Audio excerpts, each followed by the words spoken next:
plus tu commences jeune, plus c'est intéressant. Ah ouais. 19 ans, le plus jeune que j'ai accompagné, il avait 20 ans. Donc tu vois, 19 ans, c'est incroyable. Certains courtiers prennent pas du tout le rôle au sérieux. Ça peut faire capoter déjà des ventes, c'est une chose, mais surtout des projets, parce qu'ils suivent pas le client. Moi, j'aime bien voir grand, mais grand dans la qualité de vie. Pas grand juste pour voir grand, puis dire aux autres, j'ai 30 employés. Pas important pour moi. J'ai des amis qui sont aussi promoteurs, mais des fois, ils veulent le voir trop vite, trop grand. C'est bien, des fois, mais oh, comment c'est petit. Si on fait 5% d'erreur sur un studio ou 5% sur un immeuble, c'est pas les mêmes risques. Salut Teddy. Salut Albert. Bah, j'ai le plaisir de te recevoir aujourd'hui. Merci d'être là. Avec plaisir, merci pour l'invitation. Avec plaisir. Je vais juste te présenter en quelques mots, puis après, je te laisserai faire aussi toi le complément, si ça va pour toi. Donc Teddy, moi je t'ai rencontré dernièrement sur un dossier hypothécaire. Tu es promoteur, tu as 2S Building, ta société où tu es actif avec ton papa. Donc tu fais des promotions dans la région plutôt du Valais central, avec Sion et toute la région un petit peu autour, Sierre, t'expliqueras un petit peu mieux. C'est juste. Voilà. Tu construis pas mal de biens. On s'est rencontrés parce que des clients, un courtier immobilier que je connaissais et qui vend pour toi m'a contacté sur des clients. Puis après, on a collaboré sur d'autres dossiers ensemble. Donc après, on expliquera évidemment tout ça. Mais tu as créé la société il n'y a pas très longtemps non plus. Et puis, je crois que ça marche plutôt bien. Donc, je te laisse un petit peu expliquer aussi ton parcours. Voilà. Alors, merci Albert encore pour l'invitation. Donc, mon parcours, donc, à la base de métier, je suis électricien de formation. Et puis après, j'ai vite rendu compte que c'est dans l'immobilier qu'il fallait que je me dirige. OK. Et puis, au début, j'ai acheté un bien immobilier avec mon frère, il y a déjà 11 ans. Ton frère jumeau, hein? Frère jumeau, ouais. En plus, ouais. Et puis là, on a fait l'acquisition en privé. On a fait la rénovation, on a revendu. Ça fait une certaine marge. Et puis, vu le taux d'imposition qu'on s'est pris, on s'est dit c'est quand même intéressant de faire une SRL. Ça, c'est intéressant. Ouais. C'était quoi le taux d'imposition à peu près? C'était selon le tableau la tabelle des gains immobiliers du Valais. Ouais. C'est dégressif. La première tranche de 0 à 50 000, de 50 à 100 000, le nombre d'années de possession. Mais t'étais quoi, quasiment à 40 ou 45% bien. Ouais, sur les dernières tranches. Ouais, ça pique, hein. C'est pas possible. Ouais. On s'est dit, l'État, ils font rien, ou presque rien, et puis on doit payer les impôts. Et puis donc là, directement après, on a fait une SRL, il y a peut-être déjà 11 ans. OK. Où on achetait des biens, on rénovait, on vendait, mais on faisait vraiment en off, en arrière-plan. OK. Et puis, donc après, on a fait 2S Building, où là, mon papa travaillait avec moi. Excellent. On fait principalement la promotion, mais aussi direction de travaux. Ah ouais, c'est juste, pour la rénovation et construction neuve. Ouais. On fait des petits appartements pour des privés, des petits immeubles, des villas comme on fait à Réchy. Ah ouais, excellent, ouais. Mais du coup, alors, le premier projet, c'était vraiment ça avec ton frère? Exactement, ouais. T'avais quel âge? On avait 19 ans. Ah ouais. J'étais avec mon frère, et puis j'avais un copain à mon père qui était agent immobilier. Et puis je lui ai dit, si tu vois passer quelque chose dans le domaine, un petit appartement à acheter pas cher, fais-moi signe. Et puis il avait un appartement qui était tout en travaux, et puis l'ancien vendeur, il ne le vendait pas cher parce qu'il était en travaux. Et puis on s'est dit, bon ben... C'est l'occasion. Voilà, c'est l'occasion. Et puis... Est-ce qu'on ose parler de chiffres? T'arrives à me dire à peu près je me souviens, mais je me souviens plus. Alors, mais à peu près. Tu te rappelles à peu près? Tu l'avais acheté combien? On l'avait acheté à peu près 200 000. Voilà. Alors, je ne sais plus si c'est 160, 180, c'est par là autour. Voilà, exact. C'est pas que je veux dire, c'est que je ne Non, mais bien sûr, évidemment, il y a 11 ans en arrière. Moi, je me rappelle pas ce que j'ai fait il y a 6 mois. Donc, j'imagine bien que toi, il y a 11 ans en arrière, c'est compliqué. Mais OK, à peu près 200 000. Tu avais mis genre 20% de fonds propres à l'époque? Voilà, ouais. Et puis on avait mis des travaux que nous, on faisait en fonds propres. Travaux propres, ouais. Et puis là, après, on avait pu... Oui, parce que c'était électro, puis ton frère, il faisait quoi? Oui, il était paysagiste de métier, OK. Mais bien manuel dans le bâtiment. Donc, on a fait tout nous, beaucoup de travaux nous. Incroyable. Et puis après, on l'a revendu, puis on s'est fait une marge intéressante. Mais tu vois, c'est ce que je répète tout le temps. Plus tu commences jeune, et plus c'est intéressant. 19 ans, c'est la première fois. Je crois que le client le plus jeune que j'ai accompagné, il avait 20 ans. Donc, tu vois, 19 ans, c'est incroyable. Ouais, c'est qu'au début, on s'est lancé un petit peu comme ça, la fleur au fusil, puis... Puis tu t'es jamais arrêté, puisque maintenant tu es toujours dans le domaine. Tu vois, c'est vrai que je trouve que c'est là où on prend le plus d'expérience. Alors, c'est bien les études et tout, mais je trouve, moi, c'est là où j'apprends le mieux, c'est dans la douleur. En me trompant, ou voilà, en faisant pas de société au début, puis en prenant beaucoup d'impositions. Comment il faut faire pour prendre moins d'impositions, et puis là, après... quand tu as ramassé une claque, après, tu n'as pas envie de la ramasser deux fois. T'en pas l'autre joue, quoi. C'est ça qu'on dit. Hein. On a beau lire dans un livre, mais des fois, de faire l'expérience en live... Bon, puis après, tu sais, c'est ce que je répète souvent. À ton époque, à l'époque où tu as justement fait ces investissements immobiliers, il n'y avait pas des formations sur Internet, il n'y avait pas des podcasts, il n'y avait pas tout ça. Peut-être qu'avec tout ça, tu aurais peut-être. Tu vois, moi, c'est ce que je dis souvent aux clients quand je les vois la première fois, puis qu'ils me disent, ah bah tiens, j'ai envie de faire mon premier investissement. Je me demande, mais ça sera pourquoi? Est-ce que tu vas le revendre ou est-ce que tu vas habiter dedans? Puis s'ils me disent qu'ils vont revendre, je leur dis vite. Créer une société, fais attention, l'imposition, tu vois, tous ces paramètres-là. Tu aurais aimé rencontrer à l'époque quelqu'un qui... Bien sûr, si c'était Albert, c'était encore mieux. Voilà, non, mais tu vois, c'est important, quoi. On sait qu'au début aussi, après on a racheté d'autres biens, puis un des bâtiments qu'on a rénové, je savais pas qu'il y avait des subventions, parce que voilà, on avançait, pas dire sans réfléchir, mais on allait, on faisait pas non plus... tu travaillais, quoi, tu bossais, tu te posais pas de questions. Et puis on a tout rénové, le bâtiment complet. Et puis par après, je crois que c'est un architecte, quelqu'un qui me dit, mais est-ce que tu as pensé à demander des subventions? Et puis j'ai dit, ah bon, pourquoi on a des subventions? Enfin, je ne savais même pas que ça existait. Puis après il me dit, ah oui, il a fait un petit calcul vite fait. Puis il y avait 70 000 francs de subventions que j'ai pas eu. Ouais. Mais et que tu pouvais plus demander après, parce que tu avais déjà fait les travaux. Mais ça aussi, c'est vrai que maintenant, à chaque fois, je fais vraiment très attention de quand est-ce qu'on fait la demande de subvention. Mais tout ça, j'ai appris. Bah, bien sûr. Ça coûte, les erreurs. Après, ça coûte, mais quelque part, ça te prépare pour l'avenir. Tu as fait ça super jeune, donc en même temps, tu n'as pas forcément perdu de l'argent. Moi, c'est ce que je dis toujours. Tu n'as pas perdu de l'argent, mais tu aurais pu ne pas. C'est ce que tu n'as pas gagné. Donc, c'est aussi un paramètre qu'il faut quand même remettre en place. Hein. C'est pas toujours pareil. Tout faire juste dès le début, de toute façon. Ça, c'est sûr que c'est pas possible. Ouais. On a beau faire toutes les écoles du monde. Ah non, ça, c'est clair, ça. Bon, puis alors, ces promotions, raconte-moi. Comment c'était la première fois? Comment est-ce que tu as développé? C'était un peu... Bon, alors, les premières fois, on a acheté des appartements, rénové. Ça, c'était un petit peu... Pour moi, c'était pas vraiment de la promotion. Après, vraiment de la promotion, comme on fait maintenant, là, les 6 villas, où on a aussi fait d'autres petites villas, mais là, on fait 6 d'un coup. Là, c'est venu aussi un peu par hasard. En fait, c'est tout venu un petit peu par hasard. Ça vient jamais par hasard. Ouais, c'est ça. C'est par hasard. Ça vient par... T'as décroché ces mandats quelque part, parce qu'à force de travailler, de faire des contacts, faire du réseau... Donc c'est quoi ça? C'est les villas Réchis, c'est ça? Ouais, exactement, ouais. Ok, les fameuses qu'on a travaillées ensemble. Ouais, exactement, ouais. Ok, excellent. Grâce à toi, il y en a une de vendue, même deux. Ouais, quasiment. De financer. De financer, c'est juste. Ouais. Bon, c'était compliqué en plus, ce cas-là. Hein. Ouais, c'est vrai. Avec la caisse de pension et autres, c'était... Ouais. Bah, ça aussi, on peut peut-être en parler. Quels avantages, toi qui as peut-être commencé à collaborer maintenant avec Infinis et avec moi, quels avantages en fait tu as pu trouver par rapport à peut-être ce que tu avais connu par le passé au début où tu as commencé?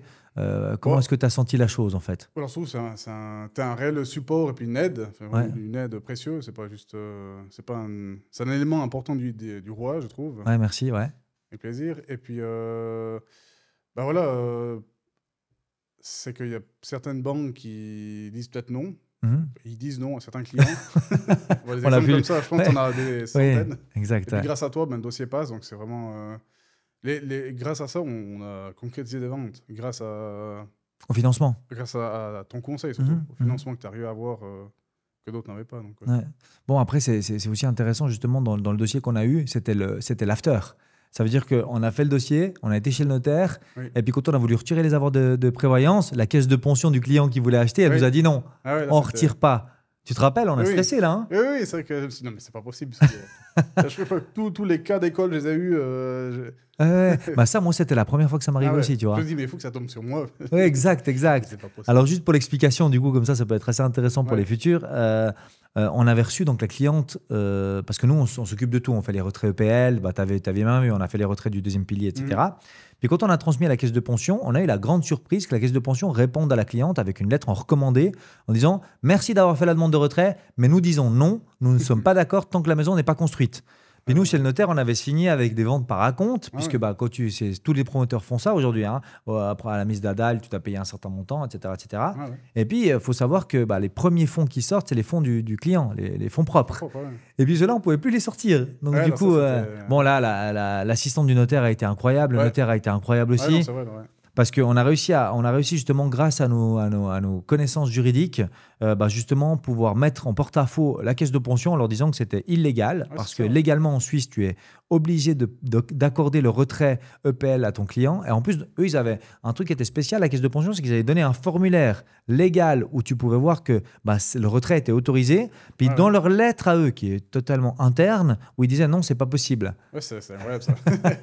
Et heureusement qu'on a tous croché derrière et qu'on arrivait. Ouais, ça c'était une belle collaboration tous ensemble. Ouais, non, entre toi, le notaire et puis Ouais.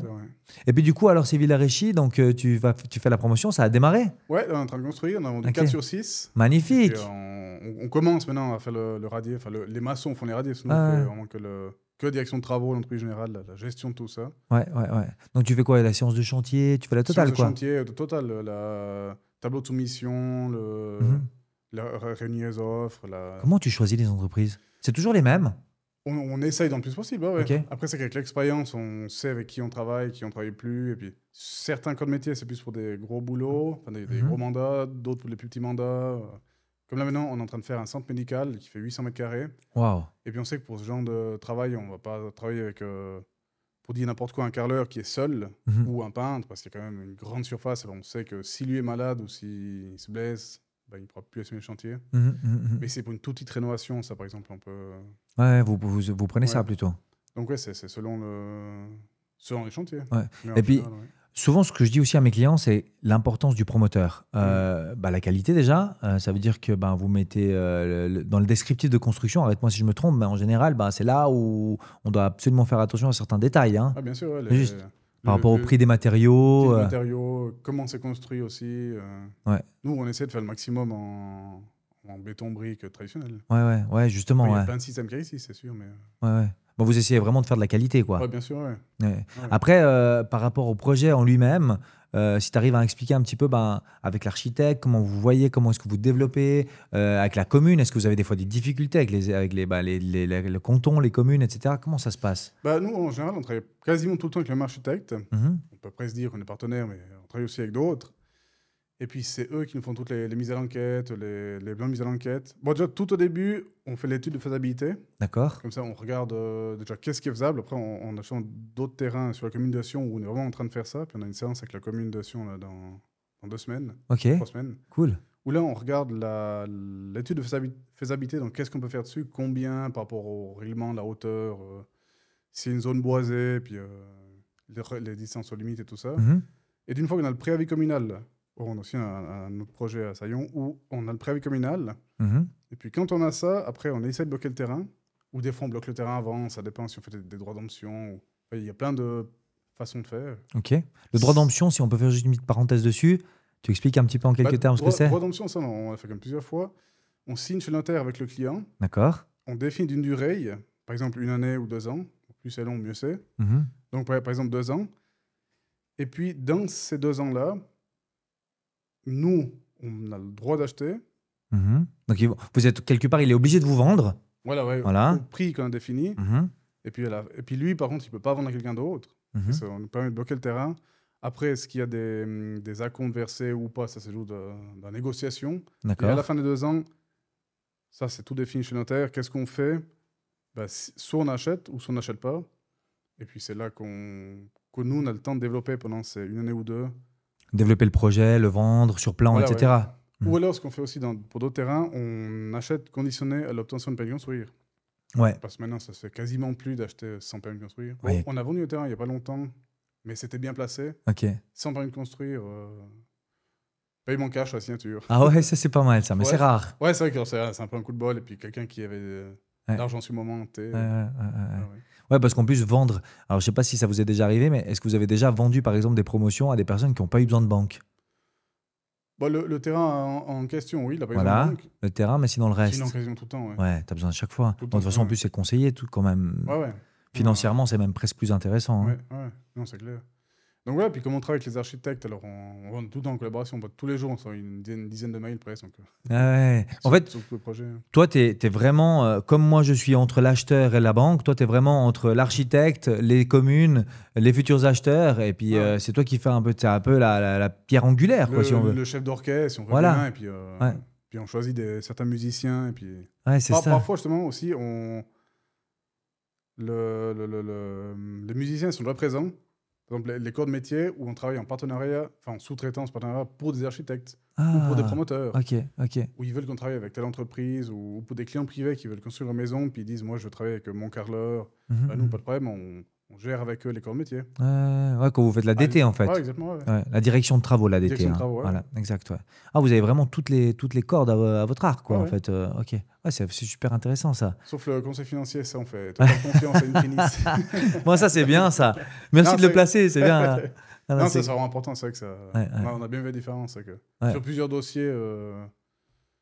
Ouais, on a collaboré sur quelques dossiers là ces derniers temps. Bon, après, moi, c'était un plaisir de te rencontrer. Hein. De toute façon, je crois qu'on a vraiment... Il y a un vrai feeling qui s'est passé. Donc, puis moi, comme j'ai toujours dit, vraiment, je m'intéresse à l'humain. Donc, et toi aussi, je crois. Et c'est des valeurs communes qu'on partage. Et ça, c'est souvent rare. Hein.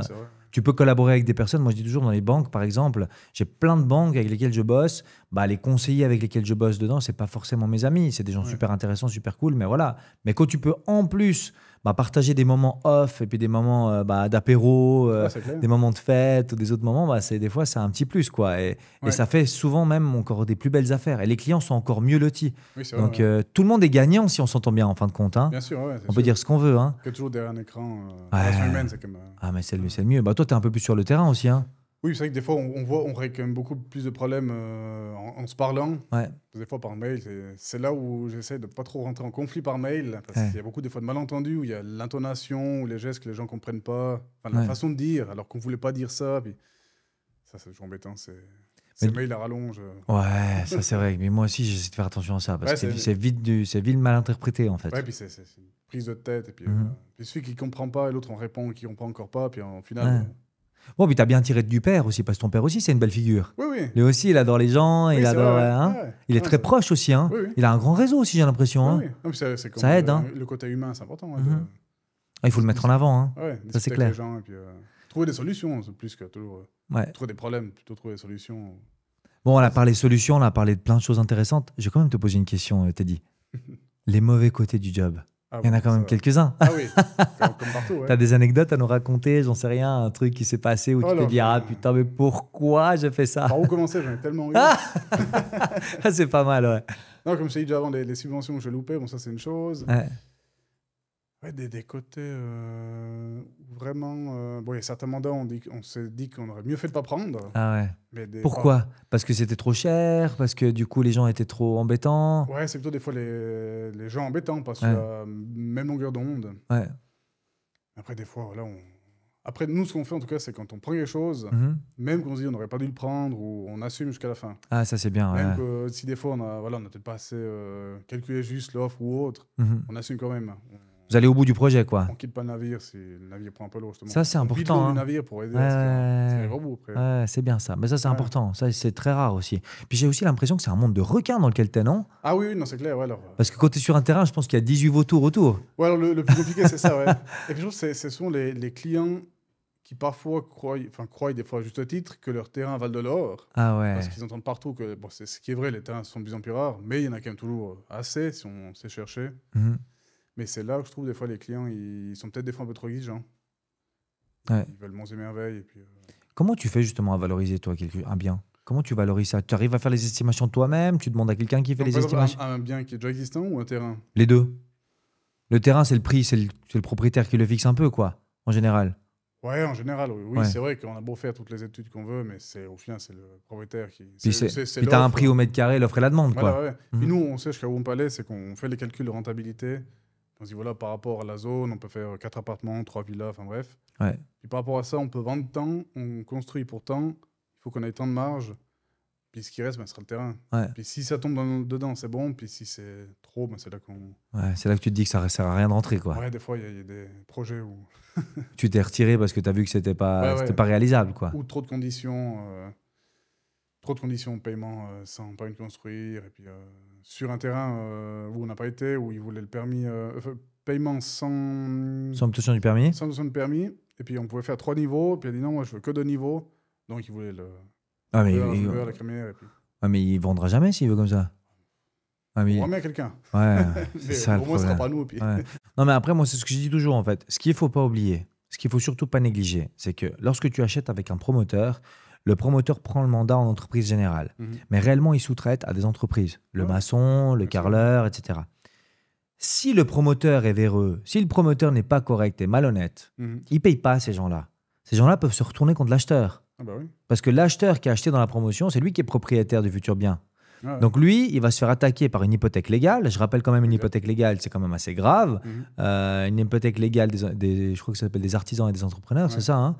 Donc cette hypothèque légale, une fois qu'elle est déposée au registre foncier, la banque est au courant, le client est au courant, et puis on peut faire actionner tout d'un coup, on a une part quelque part, ou en tout cas en cas de revente du bien, on peut récupérer une partie de notre argent. Et c'est le seul moyen qu'ont les petits artisans de pouvoir récupérer ça. Il y a un certain délai pour que pour que les artisans fassent valoir cette hypothèque légale.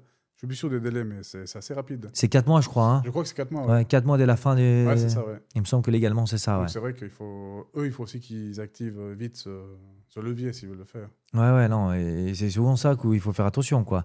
Alors après, l'avantage que tu as quand tu as un promoteur qui est correct, c'est que tu peux suivre le truc.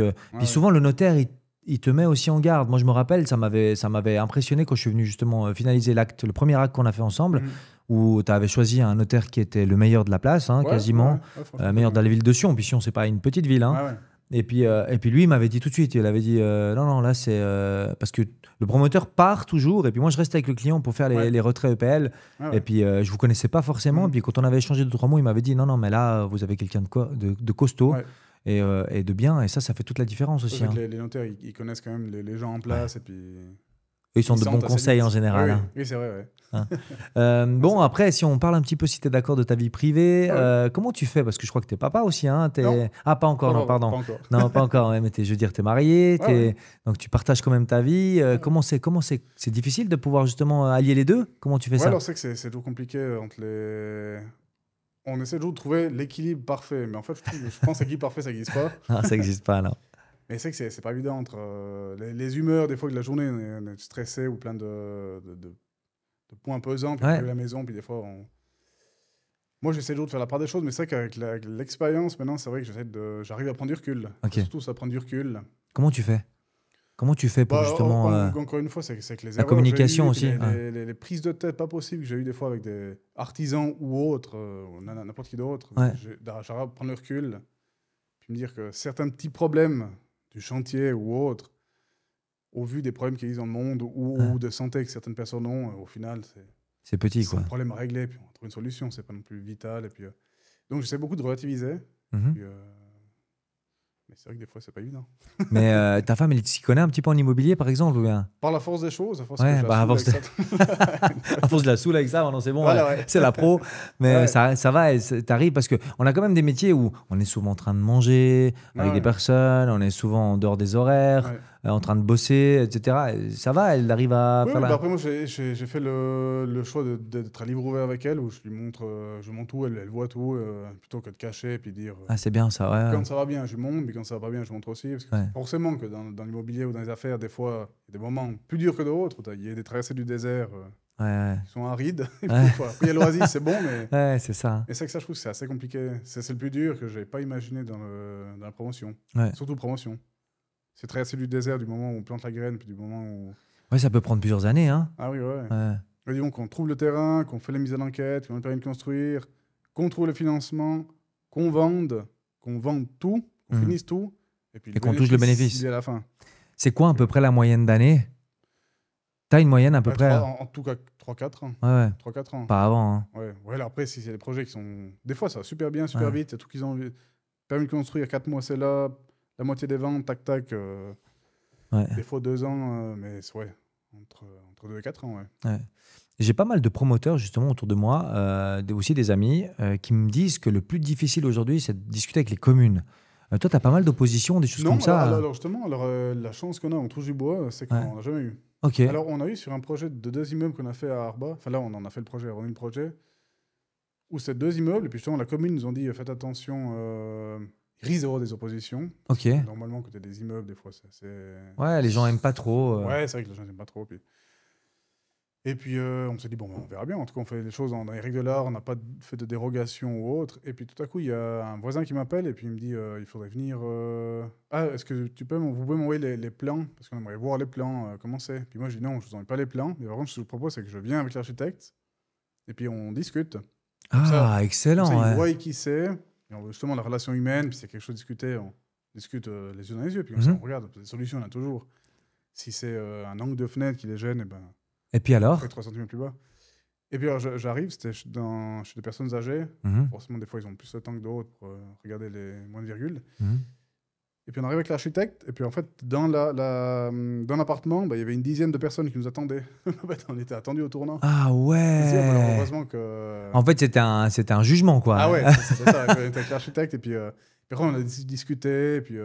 C'était pas chaud, par contre. Ils vous attendaient positivement, quoi. Oui, au début, peut-être un petit peu... Au début, un peu. Ils disaient, ah, mais il y a les deux immeubles qui vont nous cacher la vue, et puis, bon, faut pas trop répondre. Ouais.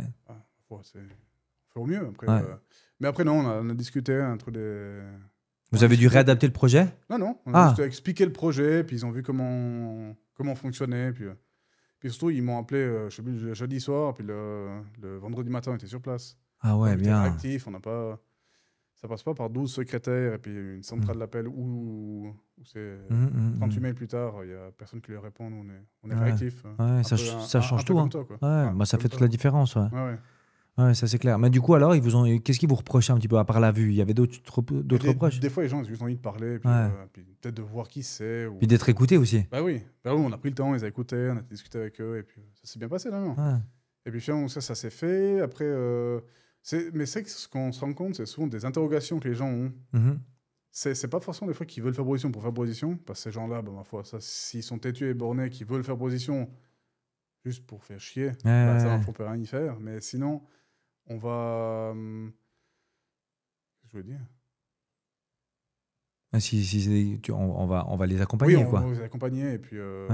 Oui, voilà, ce que je veux dire, c'est qu'ils veulent juste comprendre le projet, comment ça vient. Ouais. Pour les villas qu'on a fait, des fois, les voisins avaient des questions, comment ça venait. Donc, c'était pas forcément des fois des remarques négatives, c'est des questions parce qu'ils comprenaient pas. Ouais, mais ils n'ont pas forcément fait opposition. Non. Bon, c'est cool que ce soit eux qui aient fait la démarche et pas, en fin de compte, qu'ils aient pas... Parce que souvent, ils font opposition, puis ils attendent la conciliation pour discuter. Non, alors justement, on a été aussi proactifs. Ouais. Ils nous ont contactés, on était les voir, on a fait des réunions ensemble, des réunions avec la commune pour regarder comment. Après il y a toujours des fois des adaptations à faire. C'est vrai que... En fait, vous les avez intégrés au projet, quoi. Oui. Quelque part, un peu. On a discuté avec eux. On a pris le temps de discuter, puis d'expliquer avec des plans. On était sur place, mettre des ficelles, on leur a montré. Carrément. On a pris le temps avec tous les voisins autour. Et puis, cool, ouais. On a expliqué. Ils vous ont obligé de mettre les piquets, par exemple, ou bien les gardes... C'est quoi, les gardes? C'est les gabarits. Les gabarits, voilà. Alors ça dépend des communes. Okay. Ça dépend la taille du projet, puis ça dépend... En fait, ça dépend de toutes les communes. Ok. C'est vrai que c'est à double tranchant. C'est quand on fait une mise en enquête, soit on va voir les voisins, puis on leur dit, voilà, on va faire ça.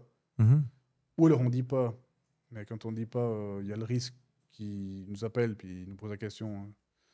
Donc non, c'est pas obligatoire en tout cas les gabarits. Tous ces projets que tu nous as expliqués, c'est déjà super intéressant. Maintenant, j'aurais une question à te poser. Est-ce que tu as des conseils à donner à des potentiels futurs acheteurs? Qu'est-ce qu'ils devraient faire, que ce soit du projet de futur investissement ou quelqu'un qui aimerait commencer par son premier investissement immobilier? Toi, avec ton expérience, parce qu'elle est quand même incroyable, quels conseils tu pourrais donner? Explique-nous un petit peu. Moi, ça serait déjà de commencer petit, parce que je vois des fois, j'ai des amis qui sont aussi promoteurs, mais des fois, ils veulent le voir trop grand. Ouais. Puis voir faire trop vite, trop grand. Donc c'est bien, je trouve, mais des fois, commencer petit, puis faire ses armes sur des petits projets. Comme tu as fait toi, en fait, avec le premier appartement, quoi. Comme ça, moi, si on fait des petites erreurs, c'est pas non plus... si on fait 5% d'erreurs sur un studio ou 5% sur un immeuble, c'est pas les mêmes risques. Ouais. Donc ce serait commencer petit, je trouve, au début. Puis se faire la main avec l'expérience. Enfin, sur le terrain, c'est là où je trouve qu'on fait le plus d'expérience. Ok. Puis toi, tu restes vraiment au niveau stratégique. Comment est-ce que tu prévois maintenant de développer de S Building, ta société? Si je te disais, j'ai une baguette magique, dans 10 ans, tu serais où? Au Nicaragua. Nicaragua, non, pas mal, ouais. Non, je m'embêterais au bout d'un moment. Ouais, je pense. Mais non, c'est vrai que l'idéal, c'est là où on maîtrise le tout. C'est quand on fait nos propres promotions. Ouais. Où ça, je trouve, c'est idéal. Et puis où on maîtrise vraiment tous les corps de métier du début à la fin. Ouais. Et puis c'est là où je trouve où je prends plus de plaisir, où on arrive à... De l'achat du terrain à la remise des clés, en fait, à la fin, quoi. Ouais. Oui, toutes les étapes, pour moi, sont intéressantes.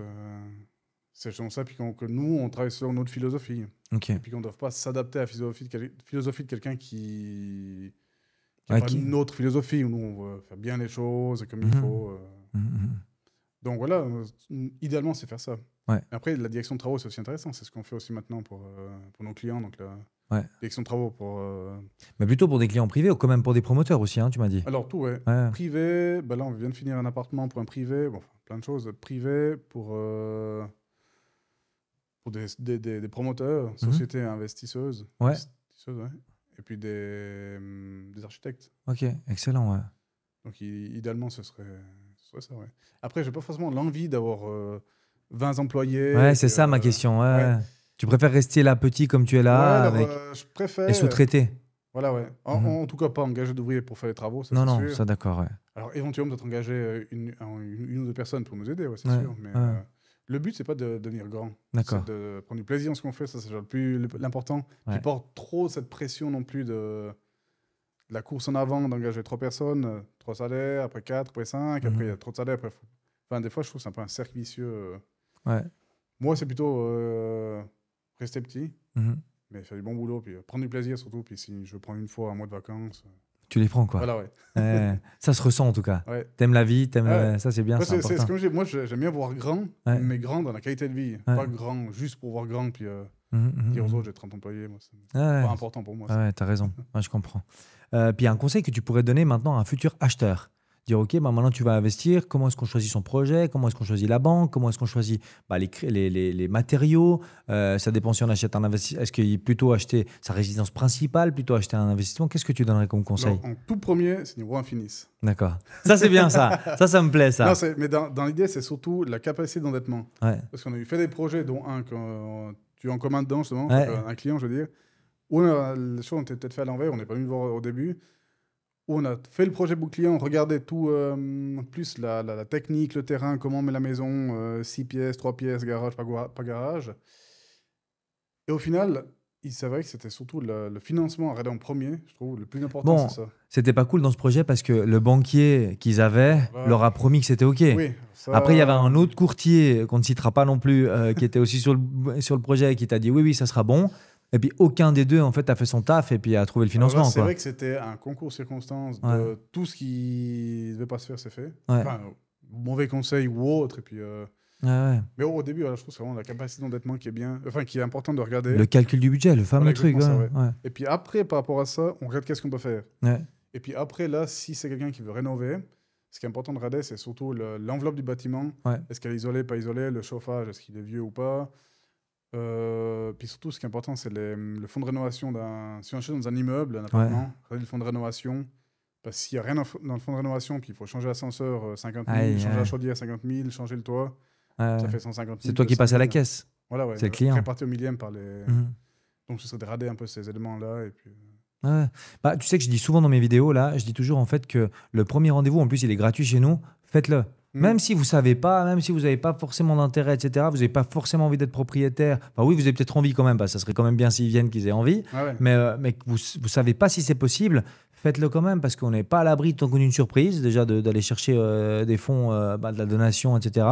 Et puis en fait, j'essaie toujours de dire qu'on essaie de regarder un dossier à 360 degrés. On regarde tout. On va essayer de gratter un maximum, voir les parents, etc. On l'a vu pour ce dossier-là, justement, où, à mon avis, les banquiers qui avaient vu le client au début auraient dû mieux ouvrir les yeux là-dessus et puis voir certaines choses. Et puis ça m'avait choqué d'ailleurs dans ce dossier, parce que quand j'avais appelé le courtier qui était en charge du dossier, donc mon concurrent quelque part, mais je dis toujours que ce n'est pas vraiment des concurrents parce on travaille sur le même marché, mais on ne travaille pas de la même manière. Quand je l'avais appelé, je lui avais dit, mais est-ce que les banques que tu as été voir, t'as envoyé le dossier? Puis il m'avait dit, non, j'ai juste téléphoné. Et en fait, parfois, tu loupes des choses. Ah, mais c'est sûr que c'est des ventes perdues. Parce que les banquiers, ils ne creusent pas. Non. Ils ne creusent même pas du tout. Ils vont juste à la surface, ils regardent la surface. Et puis... Exactement. Oui, non. Exactement. C'est vrai que ton rôle est vraiment super important là-dedans. Non, puis là, ce qui avait débloqué le dossier, ce qui était intéressant, c'est que il y avait des factures qui avaient été payées, mais c'était des factures qui avaient été données en globalité. Donc, si on prenait vraiment montant par montant, on grattait déjà un petit montant. Il y avait de la LPP qui était majorée parce que du coup, le montant qu'ils avaient donné à l'époque, évidemment, il a grandi parce que monsieur a continué à travailler. Et puis, il y a plein de paramètres comme ça qui, tout d'un coup, donnent le petit coup en plus. Puis, on a dû évidemment revoir le projet à la baisse avec toi. Donc, réajuster par rapport au coût quand même, mais pour que ça reste réalisable. Pour que les clients puissent faire le projet, quoi. Ça, c'était vraiment la meilleure option pour eux. Oui, même parce qu'on a tous travaillé main dans la main. Ça, c'était intéressant. Alors ça, si on s'est vu d'abord tous les deux, après on s'est vu avec eux, après on s'est vu qu'avec eux, après on a vu encore le notaire, on a vu encore tout le monde a travaillé vraiment main dans la main pour ce projet, parce que... Ça, c'est un projet qui a pris du temps entre certains banquiers qui prenaient long à répondre. entre burn-out, vacances et Ouais. autres, des fois. Des fois excuses, après des fois c'est justifié, mais des fois pas. Ouais. Bon, ça, c'est difficile aussi. Moi, je dis toujours aussi, tu l'as dit avant, justement, dans l'interview, la réaction, Ouais, c'est la ça, ouais. réactivité. Ah Je ouais. veux dire, à un moment C'est donné, le plus important. ouais, dire si moi je te demande un truc et puis que c'est pour les clients, faut que tu me répondes dans les 48 heures parce que sinon Ah ça ouais. vaut pas la peine. Ouais. Et moi pareil, si tu m'envoies un dossier ou des clients, Ah il oui. faut que je puisse les contacter rapidement. Sinon, Non, ça, c'est vrai, ouais. sinon tu as perdu la vente, moi j'ai perdu l'affaire et puis Ouais, lui... puis ça passe vite des fois. 2 semaines, 3 semaines après, on voit un autre bien, un autre quelqu'un qui est plus réactif. Et puis c'est vrai que sa réactivité, c'est important. Ouais. Je suis très apprécié avec toi en tout cas. Ouais, merci, c'est pareil pour moi. Ouais. Ouais. Et puis, on s'est connus aussi grâce à un courtier immobilier. Toi, tu es souvent amené justement à choisir les bons courtiers, etc. C'est pas facile non plus à trouver les bons, hein? Bah, c'est vrai qu'au début, on n'a jamais travaillé avec des courtiers. Ouais, Mais en fait, je me suis rendu compte que c'était quand même un rôle important. ouais. Bon, puis il était excellent, là, élément. celui qui nous a présenté. Dédicace à lui, je pense qu'il va voir le podcast, mais il était vraiment bien, je crois. Hein. Ouais, C'est un bon magnifique. gars, ouais. Non, c'est top, ouais. Non, après, c'est que c'est pas évident. Ouais. Ah, mais toi, tu dis des courtiers en. Ouais, les courtiers, non, les courtiers immobiliers. Ah, courtier immobilier, oui, Ouais. là, j'ai écrit courtier Pour en. vendre, non, non, les courtiers Ah, immobiliers. d'accord, excuse, j'ai pas Non, compris. non, non. Oui, courtier immobilier, oui, non, c'est sûr que. Parler de notre ami Ah ouais. qui nous a présenté, ouais. Oui, oui. Ouais. Non, alors, il y a vraiment des. Mais aussi là-dedans, il y a de tout aussi. Ouais, je pense, c'est pour ça que je te pose la question. Je pense que tu as dû en voir de toutes, de Ah toutes oui, les non, couleurs, ça, là. oui, alors ça, j'ai pas dire longue expérience avec ces courtiers, mais c'est vrai que alors, c'est une pièce qui est super importante, mais je trouve que certains courtiers prennent pas du tout le rôle au sérieux. Ouais.